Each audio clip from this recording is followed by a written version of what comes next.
Hello everyone. இன்றைக்கி நம்ம வீடியோவில் வந்து இடியப்ப மாவு சாஃப்டாக எப்படி பண்ணலாம் அப்படின்றது பார்க்கலாம். இதுக்கு வந்து 1 கப் அரிசி மாவு, 1/2 ஸ்பூன் உப்பு எடுத்து நல்லா மிக்ஸ் பண்ணி வச்சுக்கலாம். இந்த இடியப்ப மாவு வந்து கை யூஸ் பண்ணாமலே வந்து நம்ம எப்படி பிசைஞ்சு வைக்கலாம் அப்படின்றது தான் இந்த வீடியோவில் நீங்கள் பார்க்க போகிறீங்க. ஸோ இதுக்கு வந்து பிளெண்டர், அதுக்கு வந்து இந்த மாதிரி ஒரு 2 ஹூக் வந்து சேர்ந்து வரும். இந்த ரெசிபி வந்து பார்த்திங்கன்னா அந்த நியூலி மேரிட் விமென்ஸ், அதுக்கப்புறம் வந்து புதுசாக குக் பண்ணுறவங்களுக்கு வந்து ரொம்ப ரொம்ப யூஸ்ஃபுல்லாக இருக்கும். அண்ட் ஆல்சோ இந்த அப்ராடில் இருக்கிறவங்களுக்கு, இப்போ நம்ம ஊரில் இருக்கிற அரிசி மாவு வந்து பார்த்திங்கன்னா ரொம்ப சாஃப்டாக வந்து பிசைஞ்சிடலாம். பட் வந்து என்னென்னா ஸ்டோர் பாட் அப்ராடில் இருக்கிறவங்களுக்குள்ள அந்த அரிசி மாவு வந்து பார்த்திங்கன்னா வந்து ரொம்ப ஹார்டாக இருக்கும் பிசைகிறதுக்கு. ப்ளஸ் இந்த சுடு தண்ணி வச்சு வேறு பிசைறது ரொம்ப ரொம்ப கஷ்டமாக இருக்கும். ஸோ அதனால் வந்து கை வைக்காமல் வந்து இந்த பிளெண்டர் வச்சு நீங்கள் வந்து சாஃப்டாக அந்த இடியப்ப மாவு வந்து பிசைஞ்சிடலாம். இதுக்கு வந்து சுடு தண்ணி நல்லா கொதிக்க விடணும். 100% பாயிலாக இருக்கணும். அது வந்து பக்கத்துலேயே எடுத்து வச்சுக்கோங்க. ஸோ 1 கப்பு அரிசிக்கு வந்து 2 கப்பு தண்ணி. நான் வந்து என்ன பண்ணுறேன்னா ஃபஸ்ட்டு வந்து 1 கப் தண்ணி வந்து ஆட் பண்ணுறேன். நான் வச்சுருக்கிற மெஷரிங் கப் வந்து 1/2 கப்பு, அதனால் வந்து நான் 2 கப் நான் ஆட் பண்ணியிருக்கேன். ஸோ 1 கப் தண்ணி அதை முழுசாக ஆட் பண்ணிவிட்டு ஃபஸ்ட்டு வந்து இந்த ஹேண்ட் பிளெண்டர் வச்சு நல்லா மிக்ஸ் பண்ணிவிடுங்க. அடுத்த 1 கப் வந்து அரை கப்பாக சேர்த்து மிக்ஸ் பண்ணணும்.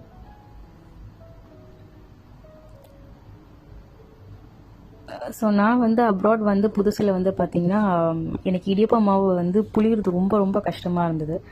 நான் கெஸ் பண்ணிட்டு தான் வந்து நம்ம கையில் சுற்றுற இடியப்ப மாவு இருக்குல்ல, ஸோ அது வந்து எடுத்துகிட்டு வந்தேன். அதுவே வந்து எனக்கு சுற்றுறது ரொம்ப கஷ்டமாக இருந்தது. நம்ம ஊரில் வந்து சொல்லுவாங்க 1 கப்புக்கு வந்து 2 கப் தண்ணி, 1/2 கப் தண்ணி அப்படின்னு சொல்லுவாங்க. நான் அந்த மெஷர்மெண்ட்டில் எல்லாமே ட்ரை பண்ணி பார்த்தோம். எனக்கு இடியப்பம் வந்து ரொம்ப புளியறதுக்கு கஷ்டமாக இருந்தது. ஸோ இதில் வந்து என்ன அப்படின்னு பார்த்தீங்கன்னா, நம்ம மாவு வந்து பிசைறதுல தான் வந்து அந்த இடியப்பம் வந்து புளியறது வந்து ஈஸியாக வரும்.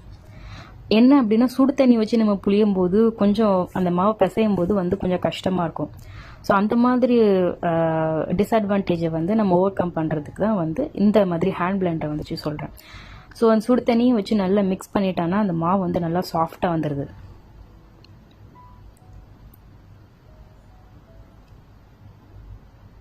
உங்களுக்கு இன்னும் வந்து அந்த மாவு வந்து சாஃப்டாக வேணும்னா கூட வந்து ஒரு 1/4 கப் தண்ணி கூட நீங்கள் ஆட் பண்ணிக்கலாம்.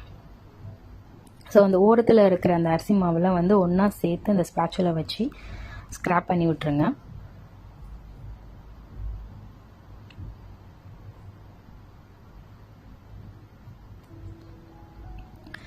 அண்ட் அடுத்தது வந்து என்னென்னு பார்த்தீங்கன்னா, நீங்கள் மாவு பிசைகிற அந்த பாத்திரம் வந்து கொஞ்சம் அகலமாக இருக்கணும். ஏன்னா இப்போ அந்த அரிசி மாவும் இந்த பிளெண்டர் வச்சு நீங்கள் மிக்ஸ் பண்ணும்போது அங்கெங்கன்ட்டு வந்து ஸ்ப்ரெட் ஆகும்.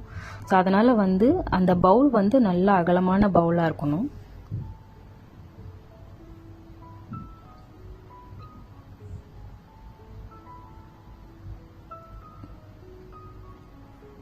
ஸோ அகைன் நல்லா வந்து அந்த இடத்துல நல்லா ஸ்க்ராப் பண்ணி விட்டுருங்க. ஓரத்தில் இருக்கிற இடம்லாம் ஸ்க்ராப் பண்ணி நல்லா மிக்ஸ் பண்ணி விட்டுருங்க.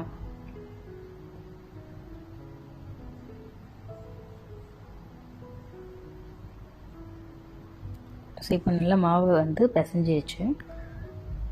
இப்போ கை வச்சு நம்ம வந்து எல்லாம் ஒன்றா சேர்த்து விட்டுருங்க. ஸோ அந்த சுடு தண்ணியை வச்சு மாவு வந்து நல்லா பிசைறதுல தான் வந்து இந்த இடியப்பம் மாவு வந்து புளியறதுக்கு ஈஸியாக வரும். ஸோ அந்த கை வச்சு நம்மளுக்கு பிசையும் போது ரொம்ப டஃப்பாக இருக்கும். பக்கத்தில் வந்து பச்சை தண்ணி வச்சுட்டு அதில் முக்கிக்கிட்டு மாவு பிசைஞ்சிக்கிட்டு, ஸோ அந்த வேலையே நம்மளுக்கு வேண்டாம். ஸோ இந்த மாதிரி பிளெண்டரை வச்சு நீங்கள் மிக்ஸ் பண்ணிவிட்டு லாஸ்ட்டாக வந்து எல்லாத்தையும் ஒன்றா சேர்த்து மூடி வச்சுருங்க. ஸோ ஒரு 5 நிமிஷம் அது வந்து ரெஸ்ட்டில் இருக்கணும். ஸோ அப்போ தான் வந்து உள்ளே நல்லா அந்த மாவு வந்து வேகும். நீங்கள் பார்த்தீங்கன்னா தெரியும் எவ்வளோ சாஃப்டாக இருக்குது. அதே மாதிரி ஒட்டவும் இல்லை, கையில் பஞ்சு மாதிரி இருக்குது. ஸோ இது வந்து ஒரு 5 நிமிஷம் நீங்கள் வந்து மூடி வச்சுருங்க.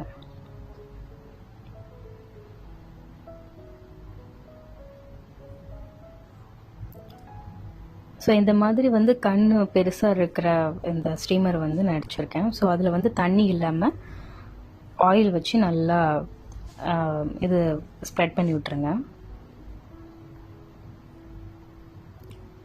ஸோ அதே மாதிரி தான் இந்த இடியாப்பம் உரலும் வந்து நான் வந்து ஆயில் வச்சு க்ரீஸ் பண்ணி விட்டுட்டேன்.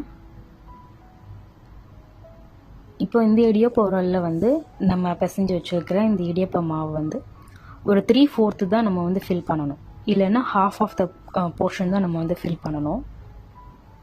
ஸோ மாவு பார்த்தீங்கனாலே உங்களுக்கு தெரியும் எவ்வளோ சாஃப்டாக வந்து பிசைஞ்சு வச்சுருக்கணும். ஸோ இப்போ நான் வந்து இதுலேருந்து ஒரு உருண்டை எடுத்து நம்ம அந்த இடியாப்பம் ப்ரெஸ்ஸில் வந்து வச்சிடலாம்.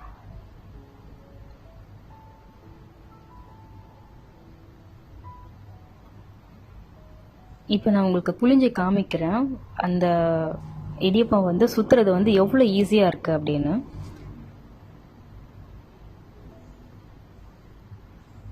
முன்னாடியில் நான் சுற்றுறதுக்கு வந்து ரொம்ப கஷ்டப்படுவேன். ஸோ இப்போ வந்து அதை பார்த்தீங்கன்னா ஈஸியாக வந்து சுற்ற வருது.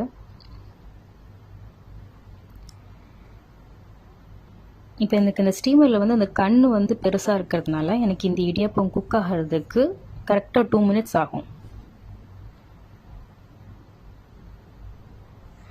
அடுத்தது வந்து இந்த தண்ணி நல்லா கொதிக்க விட்டுறணும். அதில் தான் இப்போ நான் வந்து இந்த இடியாப்பம் பிழிஞ்சு வச்சதை எடுத்து வைக்க போகிறேன். இப்போ மூடி வச்சிடலாம்.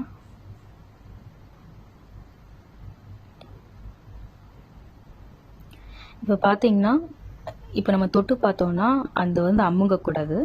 ரெண்டாவது வந்து ஒரு கிளேஸ் லுக் வந்து உங்களுக்கு தெரியும் இடியாப்ப மாவு வந்துச்சுன்னா.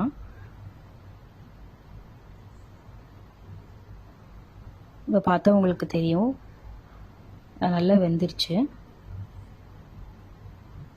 நல்ல பஞ்சு மாதிரி சாஃப்டாக இருக்கும். ஸோ ஹோப் அந்த வீடியோ உங்களுக்கு பிடிச்சிருக்குன்னு நினைக்கிறேன். செஞ்சு பார்த்துட்டு எனக்கு கமெண்ட்டில் ரிப்ளை பண்ணுங்கள். அதுக்கு முன்னாடி சப்ஸ்கிரைப் பட்டன் ப்ரெஸ் பண்ணி ஷேர் பண்ணுங்கள் எல்லாருக்கும்.